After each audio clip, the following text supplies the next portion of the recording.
Bismillahirrahmanirrahim. Assalamualaikum warahmatullahi wabarakatuh. Alhamdulillahirabbil alamin. Allahumma shalli ala sayyidina Muhammadin wa ala alihi wa ashabihi ajma'in. Hari Rabu di radio diisi oleh Ustazah Siti Sumarni. Biasanya hari Rabu libur, kecuali hari ini. Kita akan membahas kajian ringan tentang bagaimana riyadhah. Ada tahu, ada paham, ada bisa, ada istiqomah. Ini 4 tingkatan. Banyak yang tahu sabar, tapi apakah paham sabar? Belum tentu. Ada yang belajar sabar, apakah sudah sabar? Belum tentu. Ada yang sudah sabar, apakah istiqomah dalam kesabaran? Belum tentu. Jadi kisah ini sudah pernah diceritakan, tapi mudah-mudahan tidak bosan menyimaknya.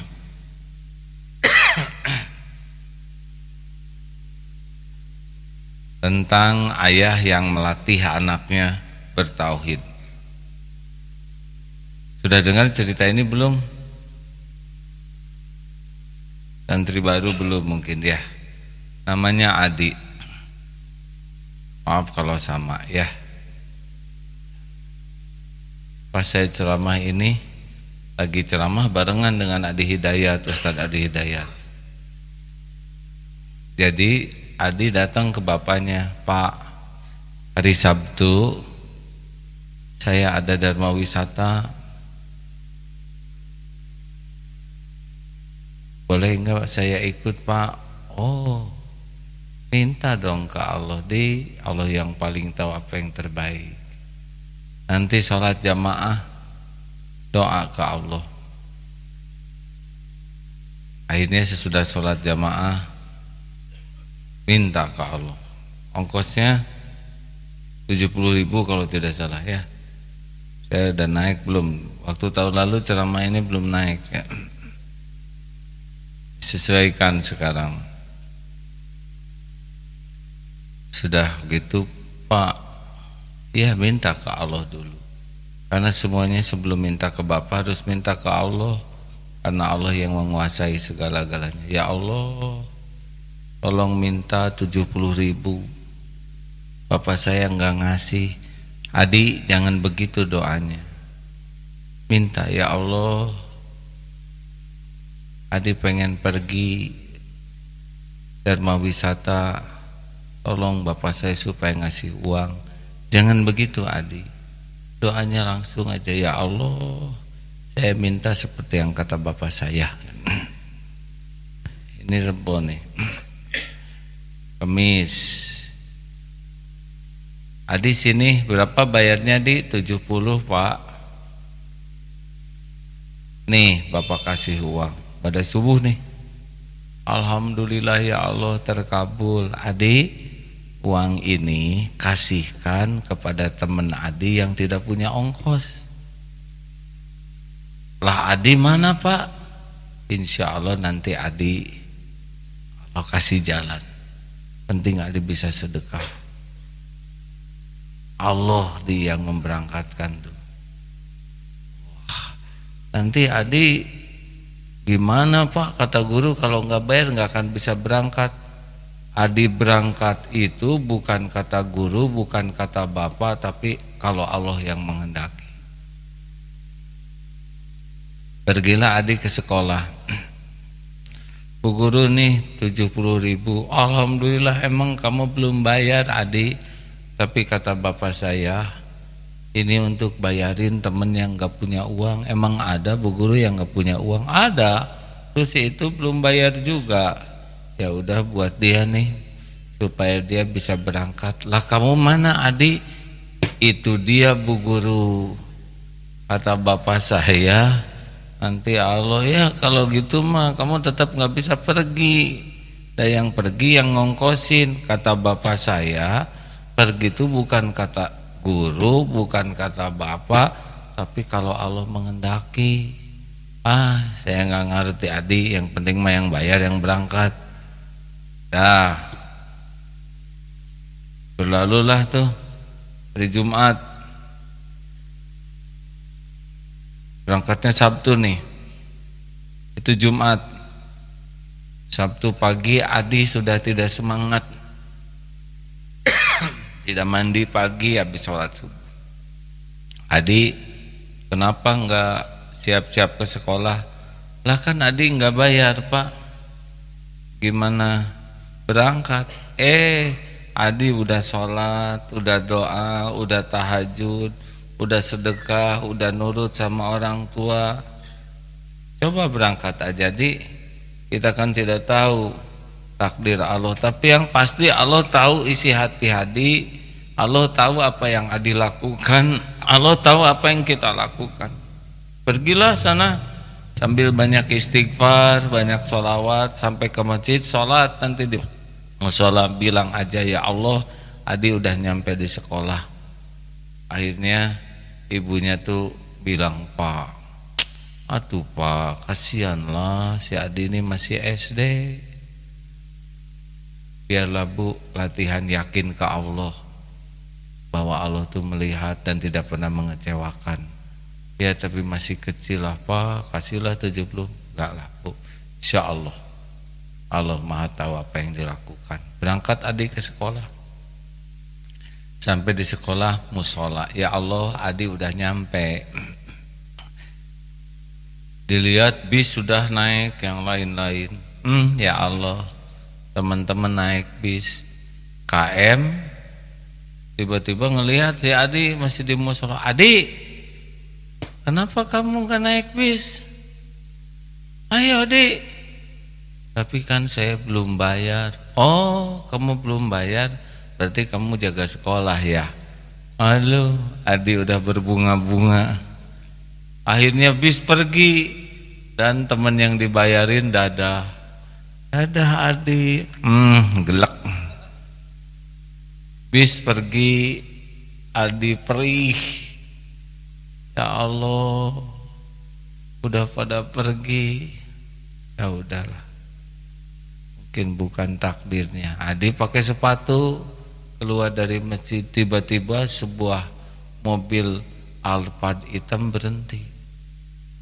Pintu kebuka, rupanya teman sekelas Adi, Ade namanya, supaya gampang. Di, mana bisnya? Oh udah pergi deh, kamu telat. Waduh macet. Bilang, Bu bisnya udah pergi. Ya udah nggak apa-apa, kita susul aja. Adi, kenapa kamu nggak pergi? Ya saya sih belum bayar, jadi nggak pergi.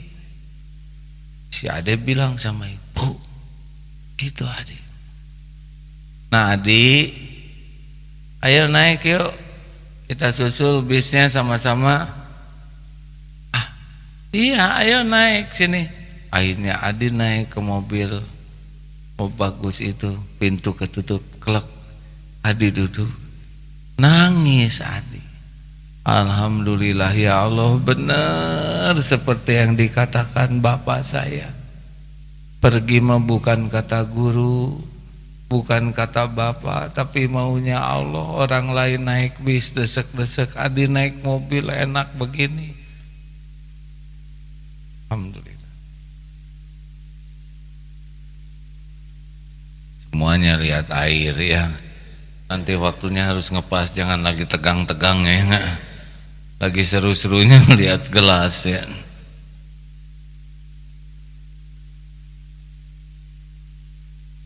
Adi menang, ditanya oleh si Ade, Adi kenapa kamu nangis baru pertama kali ya naik Alphard? Aduh itu si Ade somse. Enggak deh, kata bapak saya, pergi itu bukan kata guru, bukan kata bapak, bukan karena uang, karena Allah menghendaki. Tiba-tiba di rest area berhenti. Sebentar ya anak-anak, beli bekal makanan dulu. Ibu kan gak nyangka bekal pergi ke sana. Akhirnya turunlah, belilah macam-macam, roti, terus bacang, pizza, terus apalagi jus,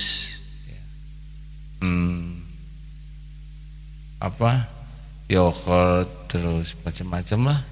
Apa yang saya inginkan sekarang. Akhirnya nih adik, makan dulu ya, udah sarapan belum? Nih bekalnya. Pas lihat makanan, Adi nangis lagi. Kata si Adi kok kamu nangis melulu, kenapa sih? Ya teman-teman bayar segitu, dapatnya roti 1. Adi mah nggak bayar, dapat makanan sebanyak ini. Kata orang tuanya di rumah, Bu, kalau si Adi belum pulang jam 9, berarti takdirnya dia pergi. Insya Allah tidak mengecewakan. Walaupun gak takdir pergi, pasti dihibur oleh Allah hatinya. Ternyata pulang teh pada Isya, Abah, Assalamualaikum, Adi, seng, seperti di pantai dipelankan. Bawa talas, bawa roti unyil, oleh-oleh. Abah, benar kata Abah, Allah. Mereka bertiga sering pelukan, Bapak, Ibu, Adi nangis karena yakin Allah yang mengatur. Ini dia hadirin. Jadi orang banyak yang mau yakin, percaya ke Allah tapi susah yakin karena enggak mau riadohnya ini. Termasuk adik-adik susah yakinnya kalau sedekahnya masih standar. Ningkatnya yakin itu seperti Nabi Ibrahim pernah minta burung yang dipotong. Surat apa tuh? Coba dibuka. Burung dipotong-potong, dihancurkan, lalu disebarkan di gunung-gunung. Apa? Karena tidak percaya ke Allah? Oh, percaya, cuma ingin nambah yakin. Karena wasta'inu bisabri wassalah wa innaha lakabiratun illa 'alal khasyin. Salat khusyuk itu milik orang yang yakin. Yang yakin kita akan kembali kepada Allah. Nah, yakin ini tidak datang dengan ilmu. Yakin ini datangnya dengan riyadhah. Makanya orang-orang yang kurang latihannya susah. AA dulu oleh guru AA dilatihnya gitu. Waktu zaman mujahadah awal-awal gitu, nggak boleh nawar kalau belanja tuh. Kalau bisa dilebihkan. Kalau orang ngarep ingin sesuatu jangan ditolak. Ingat tuh dulu punya cincin yang ada lafaz Allah. Bagus kasihin. Segini.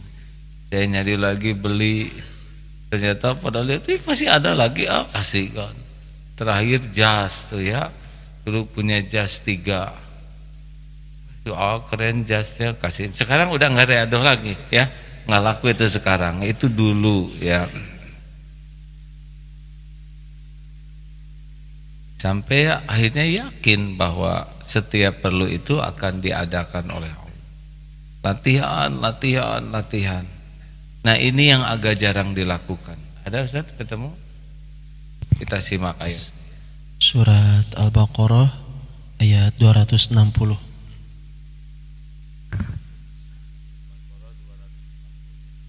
A'udzu billahi minasy syaithanir rajim. Wa idz qala Ibrahim rabbi arini kaifa tuhyil mauta qala awalam tu'min قال بلى ولكن ليطمئن قلبي قال فخذ أربعة من الطير فصرهن إليك ثم اجعل على كل جبل منهن جزءا ثم ادعهن يأتينك سعيا واعلم أن الله عزيز حكيم.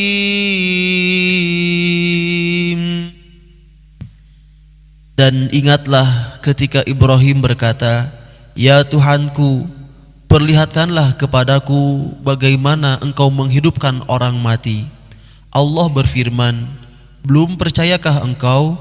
Dia Ibrahim menjawab, "Aku percaya, tetapi agar hatiku tenang atau mantap." Dialah Allah berfirman, "Kalau begitu ambillah 4 ekor burung, lalu cincanglah olehmu, kemudian letakkan di atas masing-masing bukit satu bagian. Kemudian panggillah mereka, niscaya mereka datang kepadamu dengan segera. Ketahuilah bahwa Allah Maha Perkasa lagi Maha Bijaksana." Nah, burung itu kan disimpan di beberapa tempat, lalu dengan izin Allah, yakin. Inilah dunia yang harusnya kita miliki, dunia riyadhah. Tidak cukup hanya dunia mencari ilmu. Mesantren sama di sini waktunya, tapi hasilnya pasti beda, tergantung tingkat riyadhahnya. Makanya misalkan kita ingin jadi orang yang ikhlas, mana yang lebih baik, diterima kasihi atau tidak diterima kasihi? Tidak diterima kasihi. Jadi kalau orang yang punya tekad riyadhah, kita berbuat baik, lalu orang tidak berterima kasih, itu baik bagi kita untuk latihan keikhlasan. Kita sudah berbuat baik, tapi tidak dihargai kebaikan kita, baik atau buruk untuk latihan riyadhah? Baik. Tapi bagi orang yang tidak punya program riyadhah, sakit hati dia. Nah, makanya maaf sekali hadirin, banyak orang yang belajar agama tapi akhlaknya tidak sesuai dengan ilmu yang dimilikinya. Disinilah missnya, yaitu senang dengan ilmu padahal tidak cukup. Kita tahu ilmu sholat tapi kita tidak sholat, tidak ada apa-apanya, benar? Seperti sholat khusyuk, itu sholat khusyuk tidak hanya datang kemudian sholat kemudian jadi khusyuk, beda. Sholat khusyuk itu perjuangannya lebih lagi daripada datang sholat fisik. Kan ada yang ke masjid, jauh-jauh ke masjid, tapi giliran takbir sampai salam hilang dia. Ya, dia fisik datang ke masjid, dia takbir, dia sholat, dia ruku, dia sujud, tapi hatinya tidak ke Allah. Nah, ini perlu riyadhah hadirin. Seperti orang mau mengurangi kemampuan marah, kebiasaan marahnya. Ini tidak bisanya dengan ceramah la taghdab walakal jannah, tidak cukup. Harus ada program. Bagaimana kita menyiapkan diri, misal paku dengan kayu, tiap marah pukulkan, tancepin paku satu. Ini rada susah ya. Tapi atau itulah busa apa tuh? Styrofoam itu ya. Setiap kali kita marah, tancepin paku, marah, tancepin paku, marah, tancepin paku. Lihat malam hari berapa paku yang nancep. Minta maaf, maafan ya nak, tadi saya bapak marah emosi, cabut. Ke istri, maaf ya bu, tadi kata-kata saya melukai, cabut.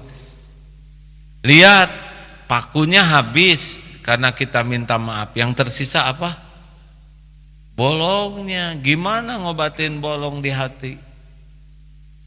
Memaafkan dan melupakan itu beda tempatnya. Maafkan saya, ya saya maafkan. Tapi robek di hati Gak bisa langsung hilang itu. Lama itu, perlu waktu. Kita ngebohong, kemudian ketahuan bohong kita. Kita minta maaf, ya saya maafkan. Tapi kehilangan kepercayaan itu tidak langsung hilang tuh. Halo? Makanya kalau ada, saya sudah minta maaf, tapi dia tidak percaya, itu bolong. Itu perlu waktu. Saya sudah berusaha memperbaiki diri, tapi dia tetap tidak begitu percaya kepada saya. Gak ada masalah. Terus saja memperbaiki diri, karena kita memperbaiki diri itu supaya Allah ridho, bukan supaya orang suka. Kalau targetnya orang suka, lelah.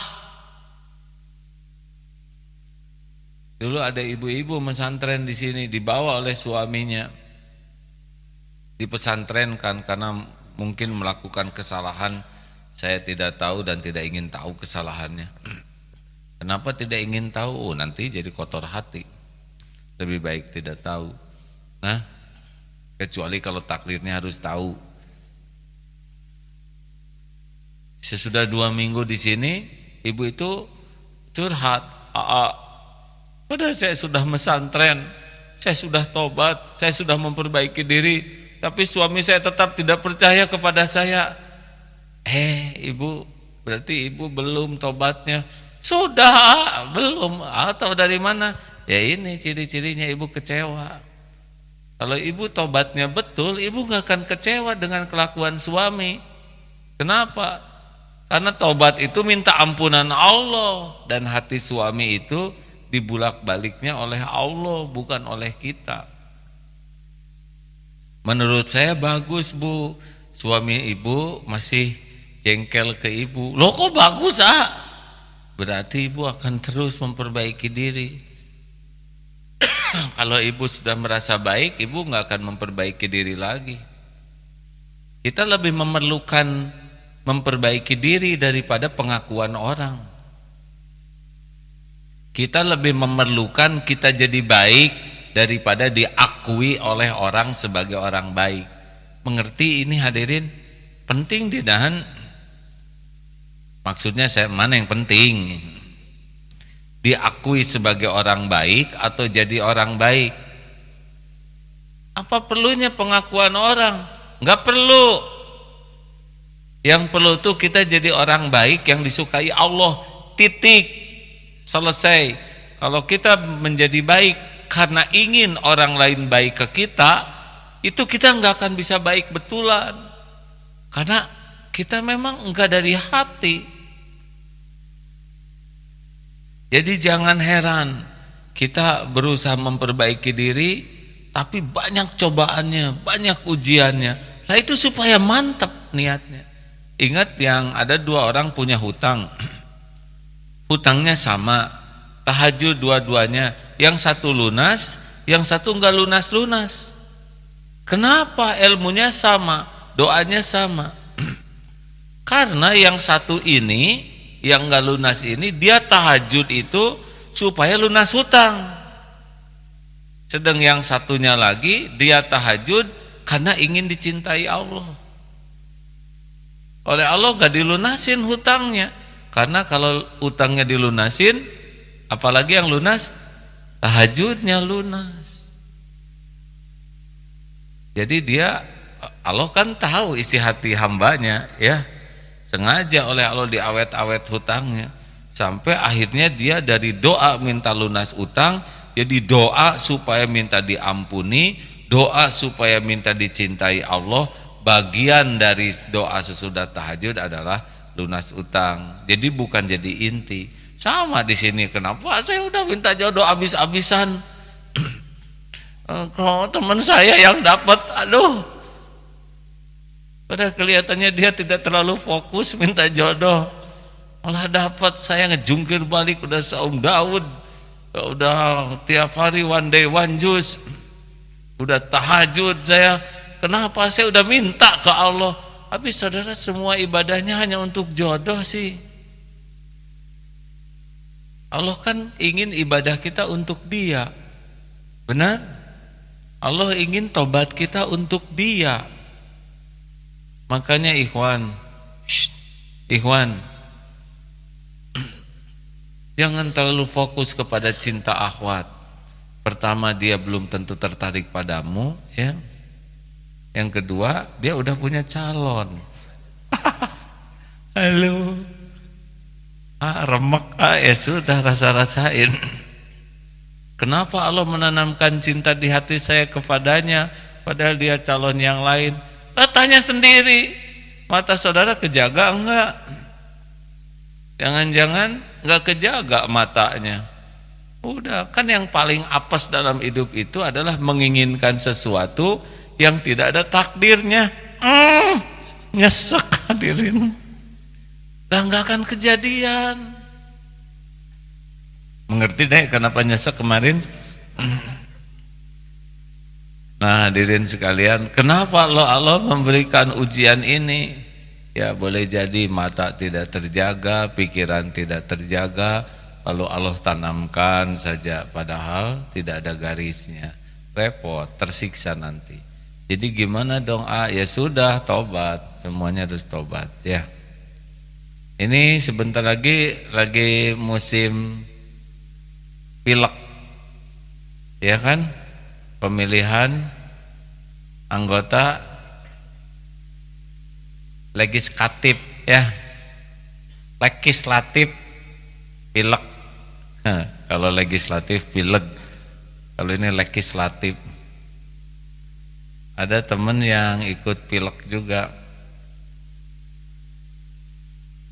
dia keliling, asalnya niatnya supaya dikenal orang.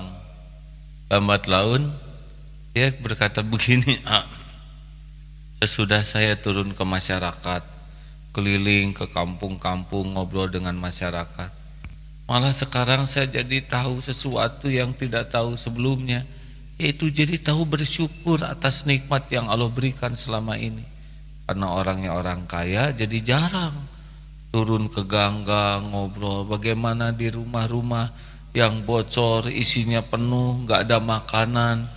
Mereka udah gitu ibunya sakit, bapaknya sakit, dia nggak bisa kerja karena harus ngurus orang tua, padahal dia sendiri punya anak. Aduh, berat. Buat saya mah nggak penting jadi atau tidak jadi, itu mah urusan sekian. Tapi yang penting kebuka hati saya. Coba itu hadirin. Ini kan yang penting tuh kebukanya hati melihat kebenaran. Ya sudah gitu aja.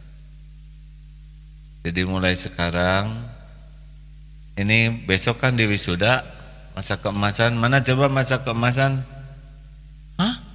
Tinggal 2. Ada di wisuda duluan. Mana yang lain, Pak? Di mana? Di Muslimah Center. Gimana bapak-bapak ada di sana? Kita lelaki, Pak. Masa bapak di rumah Muslimah Center? Kecuali lelaki solehah. Cik, daurah qalbiyah, ikhwan mana? Si lengkap. Ini akhlak plus wirausaha. Si lengkap kah? Akhwat, si lengkap. Ya, ini belum ada apa-apanya pesantren ini, ya. Tergantung siapa yang paling tangguh riadohnya saja. Kalau hanya ilmu mah banyak yang punya ilmu, tapi jadinya amal itu adalah riadohnya. Riadoh tuh latihannya. Apa bedanya dengan mujahadah? Nah, mujahadah itu latihan yang sungguh-sungguh. Ya, ada pertanyaan silakan. Kalau tidak ya segitu aja. Jelas adik. Mudah-mudahan kita tidak terpesona oleh ilmu, karena itu belum ada apa-apanya. Baru jadinya itu kalau mujahadah, riadah. Menanya dek, ya. Assalamualaikum warahmatullahi wabarakatuh. Maaf, saya mau nanya. Apa hakikat dari riadoh itu? Apa maksud dari riadoh itu? Kan dari tadi udah dijelasin, melatih diri. Sederhananya berkuda ajalah. Itu. Tahu kuda, Adek? Tahu. Paham kuda? Belum. Coba kalau kuda giginya gini, apa cirinya? Kalau misalkan kuda itu apa? Cirinya apa? Cirinya memperlihatkan gigi. Coba mendekati kuda yang bagus dari ngusap-ngusap keningnya atau nepuk-nepuk pantatnya. Dan kenangan terindah yang diberikan kuda itu pada waktu ngusap kening kuda atau ngusap pantat kuda. Dan kenangan terindah itu kalau nepuk-nepuk pantat kuda, ya coba nanti namanya diberi minuman cap kaki kuda. Kuda itu kalau ada orang di belakang bagi dia ancaman.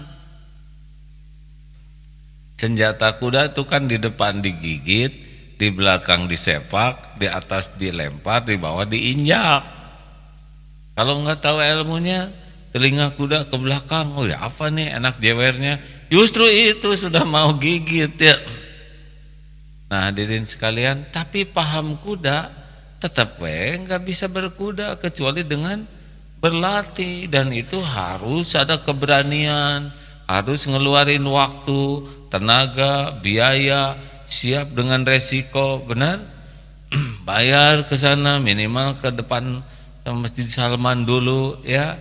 Naik kuda kacang, dituntun, selfie. Kalau selfie nggak boleh kelihatan yang nuntunnya, ya kurang wibawa. Dan dipotretnya dari bawah supaya kelihatan kuda besar.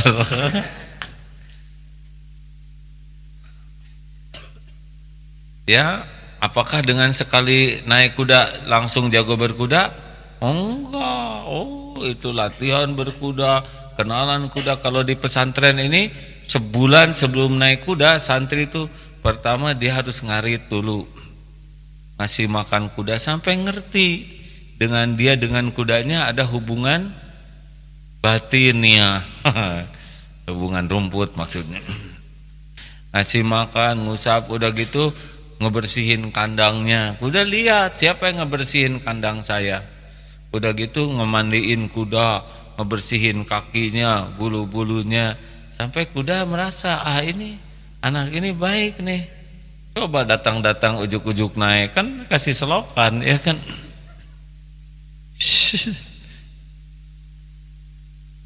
Udah sebulan begitu baru naik kuda. Pertamanya juga nggak langsung naik, dituntun dulu, baru naiknya jalan pelan, lama-lama mulai lari-lari kecil, trot, lama-lama mulai itu tuh pakai sakit pinggang, pakai bengkak-bengkak, belum lagi jatuh ya. Baru bisa itu berkuda. Tapi kan belum mahir, belum jago berkuda, betul tidak? Nah untuk jago ini latihannya lebih panjang. Itu hanya mengendalikan kuda. Tidak setiap orang jago berkuda jago mengendalikan hati. Tidak setiap orang mahir berkuda mahir mengendalikan nafsu. Tidak setiap orang yang mampu jagoan berkuda bisa mengendalikan amarah. Lebih gampang naik kuda, berkuda daripada mengendalikan diri. Kalau berkuda saja makan waktu sekian lama untuk bisa mahir, apalagi mengendalikan hati, betul? Nih saya mohon maaf cerita ini ya. 2006-2007 Abdullah Gimnastiar diuji oleh Allah, dikasih dunia, puncaknya popularitas. Wah begitulah zaman dulu, kekayaan, kekaguman, pujian, penghargaan. Itu nurunin sampai kaki bisa nginjak lagi di sini nih. Perlu berapa tahun deh? 12 tahun nih. Sampai sekarang aja belum bisa ngajak ginjak bumi. Saya belum selesai ini mujahadahnya, belum rapot dari guru belum keluar. 12 tahun untuk nurunin dari merasa menjadi biasa tuh ya, dari merasa gimana lah, itu tuh sudah dibantu rame-rame oleh TV dengan penghinaan, dibantu oleh ibu-ibu itu, dibantu oleh kejadian-kejadian yang membuat kaki ini jadi nginjek. Bayangkan tuh, yang tidak punya program riadoh dan juga tidak ada yang ngebantuin turun tuh, bisa sampai tua tuh ngacoknya. Ujub, ria, takabur, topeng aja. Ada yang sampai tua tuh tetap aja sombong, tetap pemarah, tetap egois, tetap serakah.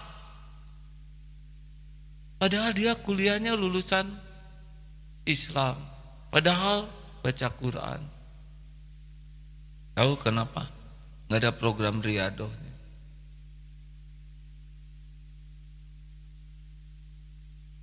Kenapa jadi melotot begini?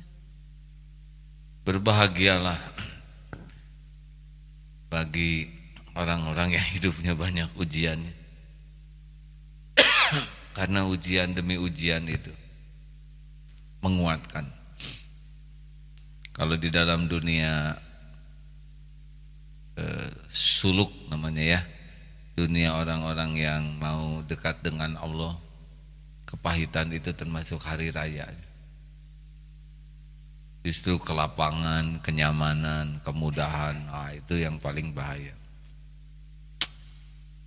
Orang kalau sudah lihat sajalah pesawat, Allahu Akbar, ya Allah, ya Allah, atau video tsunami, Allahu Akbar, Allahu Akbar. Coba kalau nggak ada gempa dan sebagainya, jarang ingat ke Allah, benar? Ini aja sekarang digoyang, Allahu Akbar, gitu ya. Kalau nggak diam aja kayak gini. Di pesawat yang paling jelas, oh ya Allah. Ada yang berpegang ke suami tapi jadi marah karena suaminya berpegang teguh ke pramugari.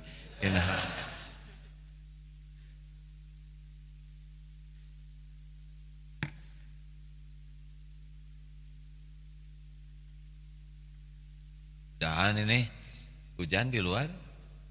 Alhamdulillah. Ada lagi? Ini hari Rabu itu hari libur, tidak ceramah sebetulnya.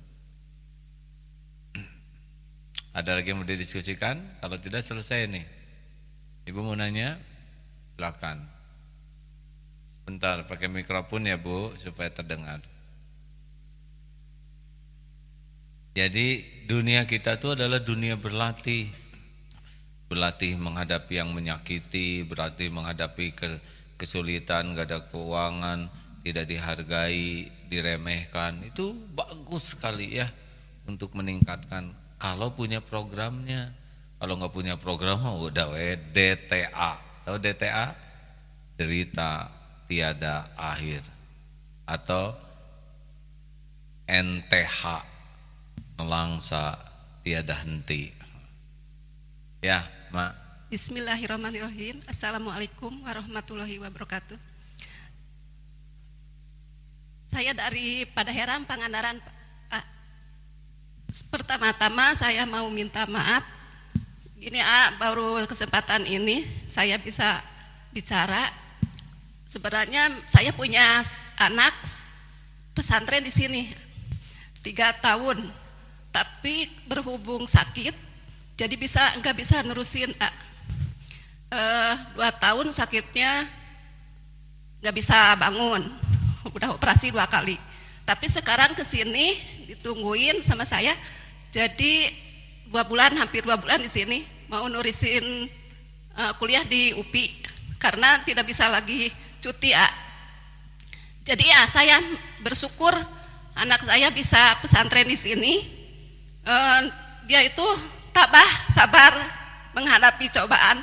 Sekarang bisa, alhamdulillah bisa berdiri ya dengan kehendak Allah. Gitu. Assalamualaikum warahmatullahi wabarakatuh. Waalaikumsalam. Ini teh pertanyaan atau pernyataan? Ibu. Curhat. Oh ya, ya curhat. Kalian minta maaf, jadi nggak bisa nurusin di sini gitu. Jadi Oh, pinginnya sih mau, tapi sakit. Sekarang juga belum bisa jalan bener. Tenang, jadi ibu putra, putri, ikhwan, akhwat? Putri. Akhwat, kuliah di UPI, Ya. pesantren di Darut Tauhid. Lalu sakit apa? Jadi tulang belakangnya dipen 2 kali hampir. Tulang belakang dipen, ya. Tapi putri ibu bisa tabah menjalaninya. Ya, ya. Salah satu yang bisa membuat orang tabah, satu adalah ridho bahwa saya ini milik Allah, dan Allah berbuat apapun pasti baik kepada yang dia miliki. Tidak ada yang lebih menyayangi kita selain pencipta kita, benar? 2, yang bisa membuat hidup ini ringan, dunia ini cuman mampir. Tidak selamanya kita di dunia. Orang yang paling ingin bahagia di dunia itu yang paling capek. Karena dunia bukan tempatnya senang dengan duniawi. Dunia ini baru senang kalau dekat dengan Allah. Kalau gimana saya ingin seperti orang, nah itu udah pasti nyiksa, neken. Saya juga ingin nikah, punya suami, nah itu neken juga ya. Tapi ingat aja, dunia mampir. Yang ketiga, kalau ingin lebih ringan lagi, membandingkan dengan yang lebih menderita dari kita. Seperti Teh Isoh, Ndud, nih sahabat-sahabat kita yang di radio itu ya. Isoh sudah 42 tahun berbaring, tidak bisa kemana-mana sama sekali ya. Ndud juga sudah 37 tahun, 40 mungkin sekarang, berbaring. Bapaknya meninggal, pertama ibunya meninggal, sekarang bapaknya yang meninggal. Mereka berdua lumpuh adik kakak di rumah. Nah, dengan melihat ujian yang diberikan Allah ke orang lain, kita jadi mudah-mudahan lebih bersyukur. Ada lagi yang lebih membahagiakan, yaitu merindukan kedudukan di sisi Allah dengan ujian ini. Karena ada derajat di sisi Allah yang tidak bisa dicapai dengan amal-amal kita, tapi dicapainya dengan ujian.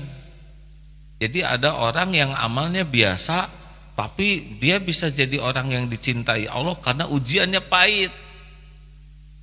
Nah, seperti misalkan, banyaklah ya yang pahit sekali. Nah, dia pahalanya itu nggak terkejar oleh pahala sholat, saum, tahajud, ngaji, tapi terkejar oleh kepahitan yang dia sabar, dia ridho menjalani.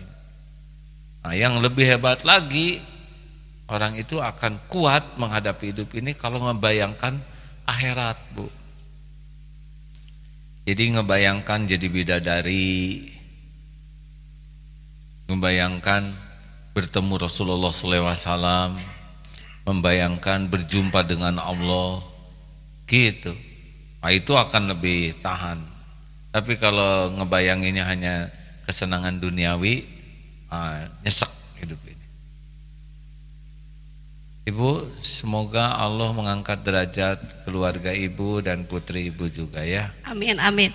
Insya Allah besok doanya dia itu sidang besok. Sidang? Ya. Ada masalah apa di sidang? Di UPI-nya. Hah?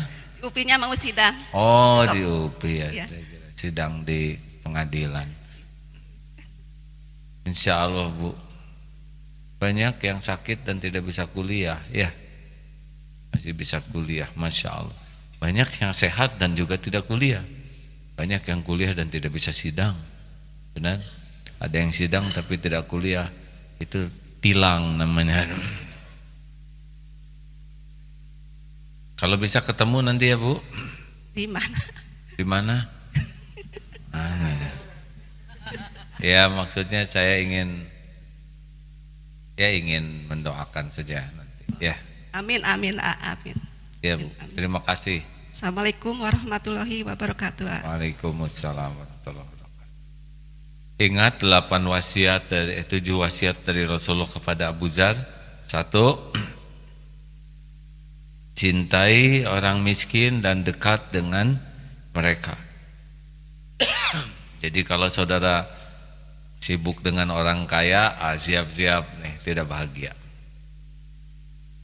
2, Dua, melihat ke bawah, jangan melihat ke atas kalau urusan dunia. Kalau lihat yang cakep-cakep kita petot langsung. Sering nonton yang kaya-kaya kita jadi miskin. Pokoknya mah saya lihat Pak SBY jadi pendek ya. Makanya saya lihat Pak Yusuf Kala, Pak Habibie. Bukan itu maksudnya ke dunia ya. Yang ketiga, sambungkan silaturahim walaupun mereka bersikap kasar. Ini wasiat nih. Jadi kalau kita berbuat baik ke orang baik mah tuh nggak aneh. Kita berbuat baik kepada orang yang biasa saja itu juga lumayan. Tapi berbuat baik kepada orang yang bersikap tidak baik ke kita, ini muhsinin ya. Jadi kalau kita ada orang yang kurang baik, yes, ini dia ladang buat kita. Betul? Yang keempat, perbanyak ucapan la haula wala quwata illa billah. Terus sambil jalan. La haula wala quwata illa billah itu tiada daya, tiada kekuatan tanpa izin Allah. Kita tidak ada daya untuk bisa beramal soleh tanpa pertolongan Allah. Juga tidak ada kekuatan menjauhi maksiat tanpa pertolongan Allah. Jadi ini misalkan ada yang mau berbuat maksiat, la haula wala quwata illa billah, nanti ada kekuatan ngerem. Yang kelima, katakan kebenaran walaupun pahit ya. Yang keenam, jangan takut celaan orang yang mencela dalam berdakwah. Jadi adik-adik pulang dari sini dicela oleh teman-teman yang lama tuh ya, weh soleh nih ya, tinggal nyebut amin. Karena pakai kopiah, Pak Haji, amin. Jangan nyindir kamu, enggak, biasa aja. Wah kamu jadi beda, sesudah mesantren anak buahnya Agim nih, ABG, anak buah Gimnastiar. Yang ketujuh, jangan meminta-minta apapun kepada manusia. Ya, bonus terakhir ada lagi ya.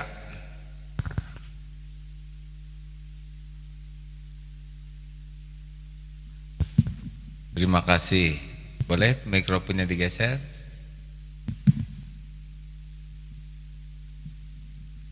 Bismillahirrahmanirrahim.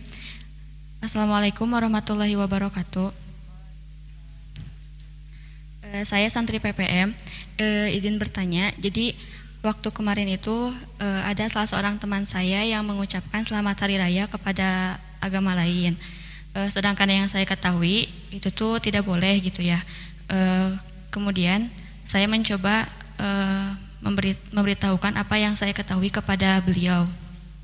Kemudian jawabannya seperti ini, kalau itu sih prinsip ya katanya.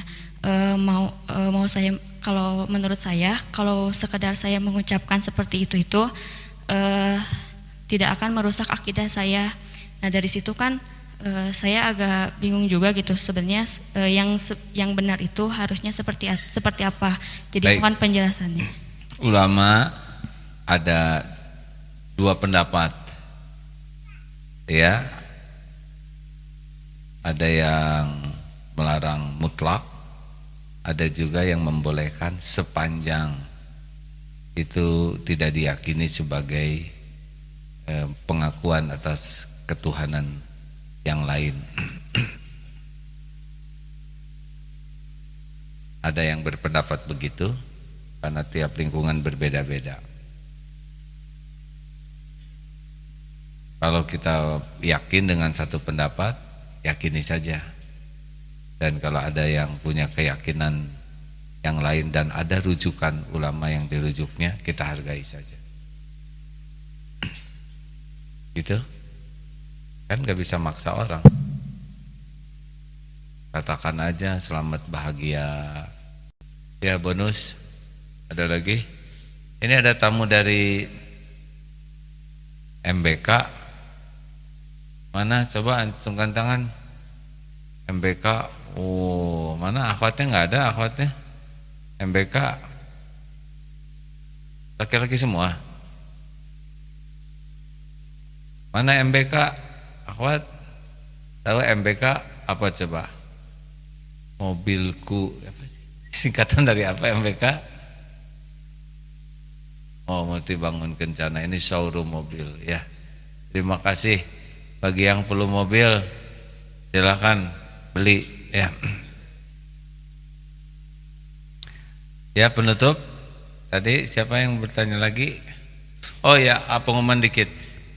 Terima kasih kepada saudara-saudaraku di Amerika Serikat, di New Jersey yang mengadakan IMSA dan sudah selesai. Seharusnya ada di sana menurut perhitungan manusia, tapi Allah punya rencana lain, diberikan nikmat sakit seperti ini dan sudah berlangsung sukses, Masya Allah.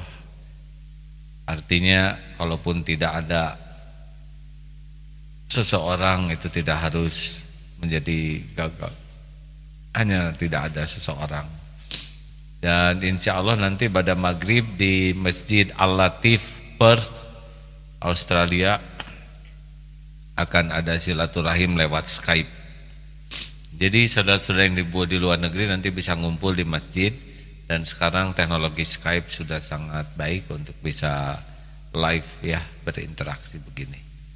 Begitu. Tadi siapa yang ngacung? Ya Pak. Harus pakai mikrofon.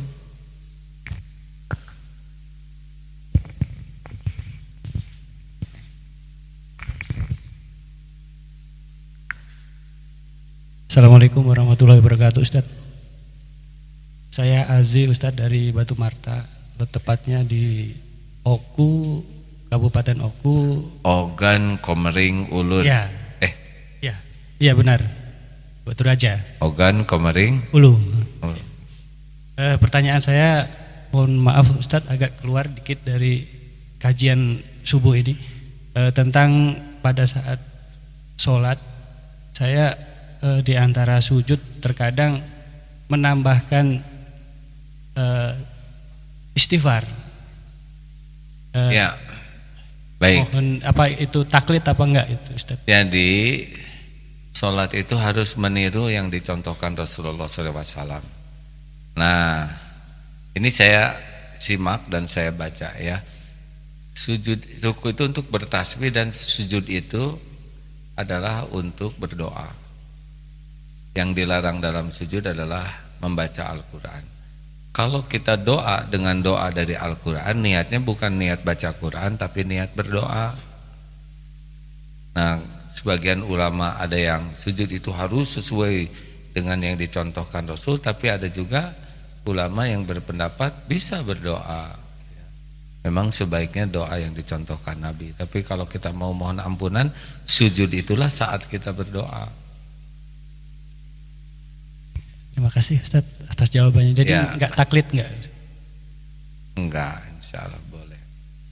Tinggal pilih salah satu. Pokoknya kuncinya belajar, cari ilmunya. Kalau dua-duanya ada rujukan yang bisa dipertanggungjawabkan, pilih satu dalam ikhtilaf dan hormati yang diyakini yang lain tanpa harus saling mencela ya. Syukuran. Assalamualaikum warahmatullahi wabarakatuh. Waalaikumsalam warahmatullahi wabarakatuh. Jadi Islam itu sangat besar, luas, indah, mencakup setiap zaman, mencakup setiap suku bangsa, mencakup setiap situasi ekonomi, politik, setiap zaman teknologi. Jadi Islam itu sudah sangat siap. Makanya jangan kaku dalam berislam ya. Tapi juga jangan ngenteng-ngentengin. Terima kasih sahabatku yang baik. Kita tutup doa akhir majlis. Subhanakallahumma wa bihamdika asyhadu alla ilaha illa anta astaghfiruka wa atubu ilaik. Assalamualaikum warahmatullahi wabarakatuh.